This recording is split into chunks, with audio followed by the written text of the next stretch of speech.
The easiest way to understand a hard monetary asset is to think of something that is tangible, scarce, and a reliable store of value. In other words, such a material is not easily replicated and cannot be flooded into a market, devaluing itself. To illustrate, let's consider a soft monetary asset like fiat money. Over time, as more is printed, the value fluctuates. It does not hold intrinsic value, meaning the value of fiat money itself isn't inherent, but rather defined by the governing body that produces it. In contrast, let's take gold as an example of a hard monetary asset. Gold has value within itself. This value doesn't require external validation. This means you can hold on to gold with the expectation that it will retain its value over time, for the most part. Throughout history, precious metals, especially gold, have been used as a safe haven during economic slowdowns. Gold being edged during times of global unrest is evident.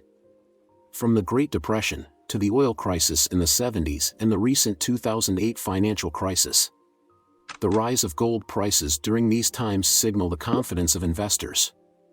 Other examples of hard monetary assets include silver, real estate, and certain collectibles like rare art or classic cars.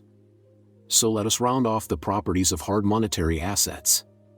Tangibility. Unlike stocks and bonds, hard assets are physical things you can touch, like gold or real estate. This tangibility gives them a sense of permanence and inherent value, independent of the sometimes fickle financial markets. Scarcity and enduring usefulness. Many hard assets, like gold or certain precious metals, have a limited natural supply. A well-located piece of land will always have value for agriculture or development, and a truly rare work of art will continue to be admired by collectors. Reliable store of value. Throughout history, hard assets have often held their ground, or even increased in value during periods of inflation or economic crisis. Bitcoin, though not a physical object, possesses a demonstrably tangible nature. It resides securely on an immutable blockchain, a distributed ledger technology. Erasing Bitcoin from existence would necessitate eliminating every single node hosting the ledger across the globe. This is a near impossible feat. This inherent resilience contributes to Bitcoin's classification as a hard asset. Similar to gold, Bitcoin boasts a finite supply. Its cryptographic code restricts the total number of Bitcoins that can ever be created to 21 million. This scarcity, a cornerstone of value in traditional hard assets, is a core principle underpinning Bitcoin's potential as a store of value. While sharing characteristics with established hard assets, Bitcoin offers distinct advantages.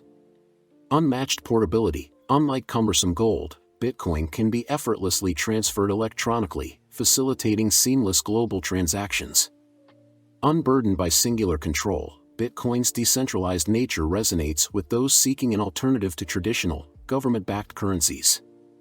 While Bitcoin exhibits some characteristics of a hard monetary asset, its potential remains unconfirmed. Its biggest obstacle being volatility, and another key challenge being lack of a long-term track record compared to established assets. Gold and other assets' historical performance as a store of value provides a level of confidence that Bitcoin, as a relatively new invention, has yet to earn. However, Bitcoin possesses unique strengths that cannot be ignored. Its well-established, cryptographically secured network is demonstrably difficult to replicate.